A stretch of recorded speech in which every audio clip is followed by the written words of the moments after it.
It's our first launch title ever. I mean, we've been on virtually every PlayStation platform, and it's been a tremendous ride. I mean, when we made the decision 3 years ago, it's been a crazy, hectic time. We've started at the announce event. This is Killzone Shadowfall. Live gameplay on stage, and now we're here closing it up and shipping the game, and it's phenomenal. When we first were dealing with the specs, kind of going, okay, so what are we going to do with this? Where are we heading? What will constitute kind of a next-gen game? And the thing that we immediately gravitated towards is resolution. That's the first thing people will notice. I mean, the first thing people will see is just this crisper fidelity, and it's the thing that stands out immediately. Once you start playing in that fidelity and at that frame rate, and with that level of detail in the textures, with that level of dynamism in kind of the levels, the draw distance, we just really wanted to have that. What we really wanted to do is give the player more control.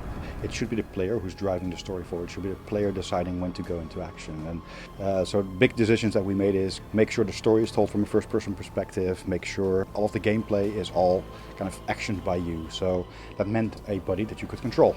And that kind of introduced the OWL gameplay, where we said, okay, you have this personalized attack drone, you can set it into different modes, and you get to call the shots. We were looking at kind of different ways to kind of control the OWL.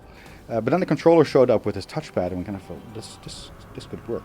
This is really nice. It feels intuitive, it's very responsive, it's very fast. So we gravitated towards that one, and it's been with us ever since. It was Vectin, treachery, and aggression that led to the slaughter of 1 billion Hellcast lives. Multiplayer is really important that you get the nuances right.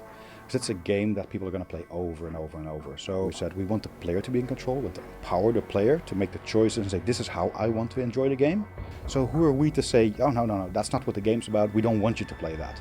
If that's what they want to create and that's what they enjoy playing, let them make that. And that's really where kind of the custom war zones came from as well, where we give them all of these options, all of these maps, and we make sure that we stay on kind of the community and onto the game after launch. We've got a whole team back home that's dedicated to post-launch support. They're going to not only be creating content, we've got all of the multiplayer maps, and they're going to be free of charge. Everybody can download them. We didn't want to split up the community, and we really wanted to give something back and say, guys, here you go, enjoy. You got 10 maps on the disc, but we're going to continue to make maps. So every time you log into Killzone, there's something new to play for. I mean, that's the cool thing. We're going to see how people respond to the game and what we want to do next. And there's loads of ideas floating around.